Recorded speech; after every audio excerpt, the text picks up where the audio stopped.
하나님의 말씀은 신약 성경 데살로니가 전서 5장 16절에서 24절까지의 말씀입니다. 데살로니가 전서는 신약 성경 332면에 있습니다. 하나님의 말씀을 교독으로 봉독하겠습니다. 항상 기뻐하라. 범사에 감사하라. 이것이 그리스도 예수 안에서 너희를 향하신 하나님의 뜻이니라. 예언을 멸시하지 말고 악은 어떤 모양이라도 버리라.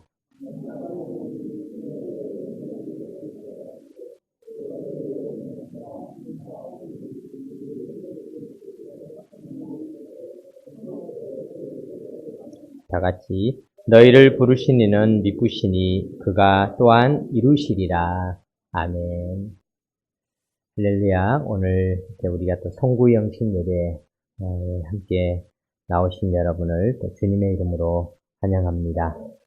너무나 많은 일이 있었던 2024년이 저물어 가고 있습니다. 해마다 이맘때가 되면은 10대 뉴스를 가려 뽑고 또 20대 뉴스 이런 뉴스들이 있었다 이런 것을 올리는데 올해는 10대 뉴스를 미리 뽑았던 곳에서는 12월 달에 너무 큰 사건이 너무나 많아가지고 12월 달의 뉴스들만 해도 10대 뉴스를 다 채울 수 있을 만큼 많은 일들이 있었던 날입니다. 그런 해인데요. 오늘도 또 이렇게 슬픔을 당한 제주항공 피해자와 또 유족들과 또 이로 말미암아서 아픔을 겪고 있는 많은 이들을 비롯해서 이 땅 곳곳에서 고통과 아픔의 소리들이 들려오고 있는 이때 오늘 우리가 또 예배를 통하여서 하나님께서 그들을 위로하여 주시고 또 우리들에게도 새로운 해를 맞이할 수 있는 그런 준비를 해주시는 그런 귀한 예배가 되기를 바랍니다. 오늘 우리가 읽은 데살로니가 전서 5장 16절은 꽤 유명한 구절입니다. 항상 기뻐하라, 쉬지 말고 기도하라, 범사에 감사하라. 근데 우리가 이 말씀을 보면은 다 명령으로 이루어졌습니다. 명령형, 즉 해야 한다라는 것이죠. 왜 명령형을 썼을까? 우리가 이제 이렇게 생각해 볼 수 있습니다. 아이들이 공부해라, 부모님이 공부해라 이런 말을 하는데요. 왜 공부해라라고 할까요? 아마 공부를 안 하기 때문에 공부해라 이렇게 얘기하는 게 아닌가 싶습니다. 제가 어느 그 다큐멘터리에 보니까 중국에 있는 칭화대학이라고 하는 그 대학교 아이들이 나오는데요. 얼마나 공부를 열심히 하는지 거기는 공부해라가 아니라 시간이 되면은 아이들이 공부를 너무 해서 건강을 해칠까봐 불을 꺼버립니다. 그러면 애들이 공부를 하다가 불이 꺼졌으니까 자야지 그러는 게 아니라 아이들이 소등이 되면은 손전등을 들고 샤워실로 몰래 들어가서 거기서 손전등을 켜놓고 계속해서 공부를 하고 있는 그런 아이들의 모습이 보여집니다. 공부를 너무 열심히 해가지고 문제인 것이죠. 그런 곳에는 공부해라 이런 말을 할 필요가 없습니다. 그런데 공부해라라는 말을 하는 이유는 공부를 안 하는 아이들한테 주로 하는 그런 말이죠. 그렇다면 우리가 이 말도 이렇게 생각해 볼 수 있습니다. 항상 기뻐하라, 쉬지 말고 기도하라, 범사에 감사하라. 아마 이 데살로니가 교회 이 말씀을 하신 이유는 데살로니가 교인들이 기뻐하는 일도 잘하지 못했고 기도하기도 잘하지 못했고 감사하지도 잘하지 못했기 때문에 이런 명령을 내린 것이 아닌가 그런 생각이 듭니다. 우리가 한 해를 돌아보면서 우리들도 이 말씀은 데살로니가 교회에 주셨던 말씀이지만은 오늘 우리들은 어떻게 살아왔는가, 우리가 한 해 동안 참 기뻐했는가, 또 하나님 앞에 늘 기도했는가, 또 감사했는가를 우리가 한번 생각해보는 그런 시간이 되었으면 좋겠습니다. 우리가 먼저 항상 기뻐하라 라는 구절을 한번 생각해 보겠습니다. 기뻐하라 말은 참 쉬운데요. 기뻐하기가 참 어려운 시대를 살아가고 있습니다. 우리나라의 대학 입시를 보는 수험생의 숫자와 우울증으로 치료를 받고 있는 사람의 숫자, 어느 숫자가 더 많을 것 같아요? 안타깝게도 이 우울증으로 고통을 겪고 있는 사람들의 숫자가 훨씬 더 많다는 통계가 있습니다. 기뻐하기는커녕 기쁨보다는 아픔이 많고 슬픔이 많은 그런 시대를 우리가 살아가고 있는 것이죠. 그런데 우리가 이 기쁨이라는 것을 우리가 먼저 한번 생각해 보겠습니다. 우리가 기쁨이라는 말을 많이 쓰지만은 좀 비슷한 말 중에서 재미라는 말이 있습니다. 재미. 기쁨과 재미. 기쁨이라는 말과 재미라는 말 참 비슷하죠. 어떤 차이가 있을까요? 어떤 사람이 기쁨과 재미를 이렇게 비유를 했습니다. 이솝 우화에 보면은 개미와 배짱이가 있는데 개미는 기쁨으로 살았고 배짱이는 재미로 살았다. 참 맞는 말인 것 같아요. 아주 표현이 딱 맞는 것 같아요. 재미라는 것은 무엇인가? 재미라고 하는 것은 어떻게 보면은 외부로부터 주어진 그런 것이라고 한다면은 기쁨이라고 하는 것은 내 자신, 내 속으로부터 나오는 것이다. 이렇게 생각해 볼 수가 있는 것이죠. 개미는 열심히 일을 했습니다. 그래서 그가 먹을 것을 준비하면서 와, 이제 내가 먹을 것을 잘 준비했구나. 자기가 그 수고한 것들 속에서 기쁨을 누렸습니다. 그러나 배짱이는 하루하루 노래 부르고 놀고 시간을 보내면서 재미를 추구하면서 살았습니다. 기쁨은 내가 주도권을 가지고 있기 때문에 어떤 상황에 상관없이 비가 오든 눈이 오든 그 기쁨이 지속되어졌지만은 재미는 어느 날 사라지게 되어 있습니다. 배짱이는 재미가 끊겨버렸습니다. 재미가 사라진 배짱이는 큰 고통을 겪게 되었던 것이죠. 오늘날에도 사람들은 기쁨보다는 재미를 훨씬 더 많이 추구하는 그런 시대를 우리가 살아가고 있습니다. 제가 얼마 전에 이제 어떤 그 통계를 보다가 깜짝 놀랐습니다. 우리가 속한 이 중랑구에 대한 통계인데, 이 중랑구가 술 소비량이 상당히 높다는 거예요. 와, 깜짝 놀랐습니다. 서울시에서 상위권을 차지하고 있다는, 이런 이야기 중에서 제가 중랑구가 상위권을 서울에서 차지한 예를 별로 본 적이 없는데, 별로 좋지 않은 것에서 우리가 이렇게 상위권을 차지했다. 이런 통계를 보면서, 깜짝 놀랐습니다. 그런데 더 놀라운 거는 우리가 있는 이 상봉동이 그 중에서도 아주 상위권을 또 차지했다는 그런 걸 보면서 참, 마음이 좀, 아팠습니다. 또 어떻게 보면요. 우리 이 땅에는 사람들이 재미를 추구하기 위해서 너무 많은 것들을, 재미있는 것들이 없을까? 재미있는 것들을 찾아서 이곳저곳을 다니고 있는데요. 그런데 문제는 그 재미가 배짱이와 같이 계속 지속되지가 않는다는 것입니다. 어느 순간 재미있지만 그 재미를 넘어서서 기쁨을 잃어버리고 살아가게 된다는 것입니다. 그래서 우리는 이 재미를 넘어서는 기쁨을 추구하며 살아야 한다는 것이죠. 우리는 어떻게 그러면 기쁨을 만들어낼 수가 있을까요? 이 기쁨이라고 하는 것은 물론 쉬운 일은 아닙니다. 이 거미를 보면요, 참 신기합니다. 거미는 모기를 잡아먹기도 하잖아요. 또 파리를 잡아먹기도 하잖아요. 또 여러 가지 벌레들을 거미들이 잡아먹는데 어떤 벌레를 잡아먹든 결국은 거미들이 그것으로 영양분을 만들어서 거미줄을 만들어서 거미집을 짓는 생산적인 것으로 이렇게 바뀌어지게 되는 것을 보게 됩니다. 벌도 마찬가지죠. 벌은 이 꽃 저 꽃을 돌아다닙니다. 그 중에 어떤 꽃은 아주 좋은 꽃도 있는가 하면은 어떤 꽃은 또 독초에서 나오는 꽃도 있죠. 꽃들이 참 다양한데 벌들은 어떤 꽃이든지 가서 그 꿀을 먹고 그것을 먹고 나서 꿀을 만들고 있는 것을 보게 됩니다. 장미도 마찬가지죠. 장미꽃이 이렇게 예쁘게 피어 있습니다. 오늘도 우리 목사님께서 양경희 목사님께서 꽃꽂이를 예쁘게 해주셔서 앞에 여러 가지 꽃들이 장식되어져 있는데요. 이 장미꽃도 보면은 어떨 때는 맑은 물만 마시는 것이 아니라 때로는 도로를 지나온 더러운 물, 구정물 이런 물도 다 흡수를 합니다. 그러나 결국 장미는 아름다운 꽃을 피워내게 되는 것입니다. 그렇다면 우리가 이렇게 생각해 볼 수 있습니다. 우리가 기쁨이라고 하는 것은 우리가 무엇을 하든지 내가 꽃 피워야 할 것이다.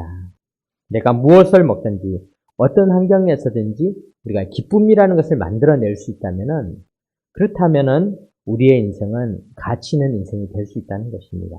그래서 하나님께서는 우리에게 명령하십니다. 항상 기뻐해라. 항상 기뻐해라. 어떤 일을 하든지 기쁨이 되어라. 근데 이 기쁨을 어떻게 만들어낼 수 있을까? 연말이 되면은 시상식이 많이 있습니다.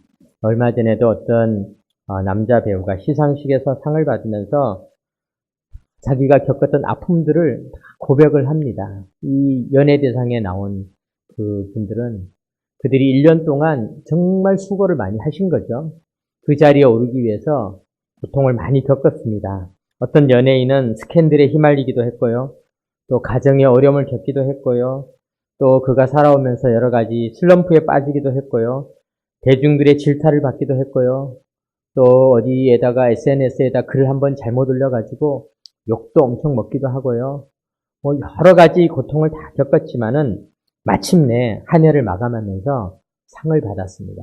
그래서는 그가 그곳에서 수상소감을 하면서 기쁨의 눈물을 흘리는 것을 보았습니다. 아, 저것이 기쁜 것이구나.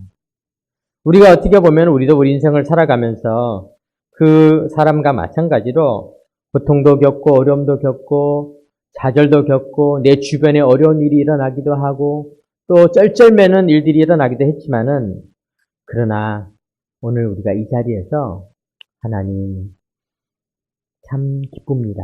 오늘 제가 이 자리에서 눈물을 흘리지 않고 한 해를 마감할 수 있다라는 것. 그것은 결국 우리에게 기쁜 날이다라는 것이죠. 운동선수들도 올해 선수상을 받기 위해서 그들이 노력을 해서 상을 받는데요. 그 선수의 1년을 지켜보면은 부상을 입어서 경기에 못 나오기도 하고 때로는 라이벌과의 경기에서 져서 패배를 하기도 하고요. 또 옐로카드, 레드카드를 받아서 경고도 받고 퇴장을 받기도 하고요. 또 경기를 뛰다가 다리가 절뚝일 만큼 고통을 겪기도 하고요. 많은 어려움들을 겪었지만은 마침내 그가 올해의 선수상을 받고 그 트로피를 들어 올리면서 기뻐하는 것을 보았습니다. 그러므로 우리는 생각해 볼 수 있습니다. 올 한 해 기쁨으로 결론을 내린다면은 우리는 비록 항상 기뻐하라 라는 이 말들과 같이 때로 우리의 인생에 기쁨이 없는 시간도 있었지만은 우리는 기쁜 한 해를 보낸 것이다. 이렇게 결론을 내릴 수가 있는 것입니다. 사랑하는 성도 여러분, 지금 기뻐하시기 바랍니다. 네, 그러면 우리는 올 한 해 기쁜 한 해를 보낸 것입니다. 올 한 해 하나님께서 우리에게 승리하는 날을 주셨습니다. 오늘 본문에 보면은 우리가 항상 기뻐하라 라는 이 말 속에서 본문 19절에 보면 이렇게 기록되어 있습니다. 성령을 소멸하지 말며. 우리가 어떻게 항상 기뻐할 수 있을까? 성령님이 계시기 때문에 우리가 기쁜 것이죠. 성령님은 우리를 결국은 기쁘게 해주시는 분이십니다. 모든 것이 합력하여 선을 이루게 해주시는 분이십니다. 혹시라도 아직 내가 염려하고 근심하고 나를 눈물나게 하는 일이 있다 할지라도 성령님이 나와 함께 계시다면 우리는 기쁨으로 한 해를 마감할 수 있고 또 기쁨으로 한 해를 시작할 수 있음을 믿으며 성령님을 따라서 승리하는 삶을 살아가시기 바랍니다. 갈라디아서 5장 22절에 보면은 성령님의 열매가 나오는데요. 오직 성령의 열매는 사랑과 희락이라는 말을 쓰고 성령의 열매 중에는 희락이라고 하는 희락이 바로 기쁨이죠. 성령은 오늘도 우리에게 희락을 주시는 분이십니다. 결국 이루어주시는 성령님의 도우심을 힘입어서 희락의 열매를 맺는 삶이 되시기 바랍니다. 두 번째로는 쉬지 말고 기도하라라는 말씀입니다. 기도가 멈추어지지 말아야 한다라는 것이죠. 기도의 방학이 끝나야 한다는 뜻이기도 합니다. 그런데 우리가 또 한편으로 생각해 보면요. 우리가 잘못된 기도를 하지 말아야 한다. 이 잘못된 기도들이 어떤 기도인가? 이벤트적인 그런 기도가 있다고 할 수가 있습니다. 어떤 부모님이 아이가 생일이 되어서 이 아이를 기쁘게 해주어야 되겠다. 그래서 친구들을 초대하게 해가지고요. 그리고 나서 친구들한테 니네 뭐 먹을래? 네, 뿌링클 치킨 먹겠습니다. 그래, 치킨도 주문해줄게. 뭐 먹을래? 네, 피자 먹겠습니다. 피자도 주문해주고 음료수도 주문해주고 이렇게 해서 뭐 샐러드도 주문해주고 이런 거 저런 것들을 다 주문해주고 또 아이들이 끝나고 나서 놀 수 있도록 또 재밌게 해주고 이렇게 하루를 즐겁게 해주었습니다. 그랬더니 그 아이가 일기장에다가 엄마가 오늘은 나를 사랑해 주었다. 만약에 이렇게 썼다고 해봅시다. 그러면 엄마가 그 일기장을 보면 얼마나 마음이 아프겠습니까?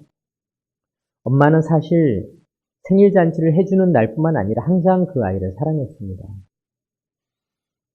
그런데 그 아이는 그 한 번의 이벤트에 대해서만 보답을 한 것이죠. 고백을 한 것이죠. 그런데 우리가 이런 것을 이제 이벤트적인 기도라고 할 수가 있습니다. 우리는 인생을 살아가면서 기도를 이벤트로 잘못 생각하는 경우들이 있습니다. 바리새인들이 그랬죠. 바리새인들은 자기들이 기도를 이벤트로 만들었습니다.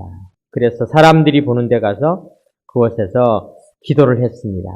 근데 그 기도는 항상 할 수 있는 쉬지 말고 기도하라는 기도와는 거리가 먼 것이었습니다.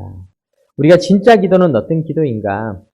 기도의 이벤트를 잘하는 기도가 중요한 것이 아니라 늘 하나님과 함께 있고 하나님의 말씀에 귀를 기울이고 하나님과 대화를 나누면서 하나님의 이야기를 듣는 시간, 그것이 참된 기도, 쉬지 말고 기도하라 라는 이 말씀의 뜻이라고 할 수가 있습니다. 사랑하는 성도 여러분, 우리는 생각합니다. 내가 기도하는 시간이 너무 작았지. 그래서 올 한 해 나는 기도를 제대로 하지 못했어. 그런데 아이들은 생각합니다. 내가 어머니 아버지에게 올해 효도를 잘 못했지. 그래서 어머니 아버지와 관계가 나빠졌을 거야. 우리는 그렇게 생각하지만은 어머니 아버지는 그렇게 생각하지 않습니다. 어머니 아버지는 여전히 오늘도 우리를 사랑하십니다. 우리가 연락을 많이 드리지 못했다 할지라도 또 어머니 아버지에게 고백을 많이 주신 은혜를 표현하지 못했다 할지라도 어머니 아버지는 여전히 우리를 사랑하십니다. 어머니 아버지와 나의 관계는 변함이 없습니다. 그렇다면 올 한 해 우리가 한 해 이 시간에 하나님이 여전히 우리의 부모님이 아버지이며 하나님께서 여전히 우리를 돌보시는 분임을 우리가 마음으로 믿고 이 자리에서 고백을 한다면은 우리는 쉬지 말고 기도하라라는 이 기도를 이루게 된 것입니다. 이 시간 우리가 예배드린 우리의 마음이 그런 마음이 되시기 바랍니다. 비록 우리는 하나님에게 이벤트를 많이 드리지는 못했습니다. 그러나 하나님과 우리 사이의 관계는 여전히 지속되고 있습니다. 쉬지 말고 기도하라. 하나님은 우리에게 주신 그 명령들을 오늘 우리들이 기억하면서 오늘도 우리가 하나님과의 관계가 여전히 있음을 기억하고 강구하는 자가 되기를 바라고 있습니다. 세 번째로 범사에 감사하라를 한번 생각해 보겠습니다. 범사에라는 말은 어떤 상황에도라는 뜻이고 감사하라는 것은 우리가 잘 아는 단어이죠. 하나님에게 늘 감사해야 하는 것이죠. 늘 나에게 주신 이 일들을 어떤 상황에도 감사하는 것입니다. 좋은 것을, 감사할 것들을 찾아내는 것입니다. 당근은 뿌리를 먹습니다. 당근을 뽑아가지고 이파리를 먹으면서 아유 이파리가 맛이 없네. 그렇게 하면 안 되죠. 당근은 뿌리를 먹어야 되죠. 배추는 이파리를 먹는 거죠. 배추를 뽑아가지고는 그 조그만 뿌리를 먹으면서 아유 맛이 없어 이렇게 하면 안 되는 거죠. 배추는 이파리를 먹는 것입니다. 감사란 이와 같은 것입니다. 좋은 것을 먹는 것입니다.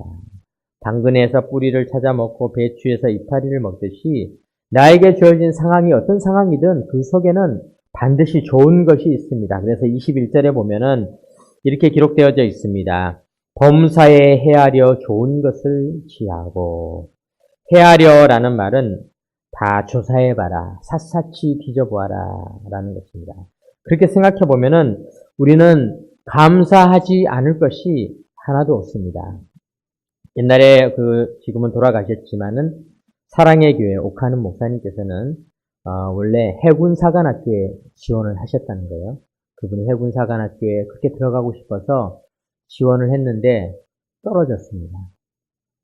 두 번째도 또 떨어졌는데요. 근데 물론 그분이 해군사관학교에 떨어지게 된 게 좀 억울함이 있었습니다. 얘기를 들어보니까 신체 검사를 했는데 몸이 참 건강하신 분이셨거든요. 그 당시에. 근데 이상하게 신체 검사만 하면은 혈압이 너무 높게 나오는데 원인을 알 수가 없는 거예요. 그렇게 해서 2번이나 떨어졌다는 거예요. 그리고 난 다음 나중에 이제 목사님이 되어서 고백을 했습니다. 하나님께서 나를 목회자로 부르셨습니다. 해군사관학교에 가서 해군이 되는 것을 꿈을 꾸었지만은 하나님께서는 나를 목사로 만들기 위해서 이곳으로 불렀습니다. 생각해 보니까 내가 정말 그렇게 가고 싶었는데 억울하게 떨어진 줄 알았는데 공부도 다 했는데 억울하게 그 신체 검사에서 혈압이 높아서 2번이나 떨어졌는데 생각해 보니까 그것이 다 하나님이 나를 이곳으로 이끄신 하나님의 뜻이었습니다. 그렇게 고백을 한 것이죠. 하나님께서는 뭐든지 우리에게 감사할 것을 많이 주시는 분이십니다. 떨어지게 하셔도, 때로는 승진이 안 되게 하셔도, 때로는 연약함이 있어도 우리는 다 하나님께 감사할 수가 있는 것입니다. 제가 얼마 전에 우리 노회에서 군농어촌부를 맡고 있어서 그곳에 새롭게 김종 목사님이 되신 분을 방문할 일이 있어서 방문을 했는데요. 그분이 이제 기도 제목 중에 하나가 그 부대에서 자기가 모시고 계신데 여단장님이 자기를 너무나 잘 도와주시는데 그분께서 교회를 나오시는데 신앙은 없으시다는 거예요. 근데 너무 자기를 잘 도와주시고 예배를 드리신다는 거예요. 그래서 그분의 자기가 생각할 때 이제 곧 예수 그리스도를 영접하기 직전이시다. 근데 안타까운 것은 그분이 이렇게 별을 다셔야 되는데 별을 달지 못하고 계신 거죠. 그래서 그것을 놓고 이제 기도를 하고 있다. 그런 기도 제목을 이제 듣고 나서 제가 그분에게 얘기했습니다. 그것도 하나님의 은혜일 수가 있다. 그런데 생각해 보니까요. 지금 이렇게 별들이 많이 떨어져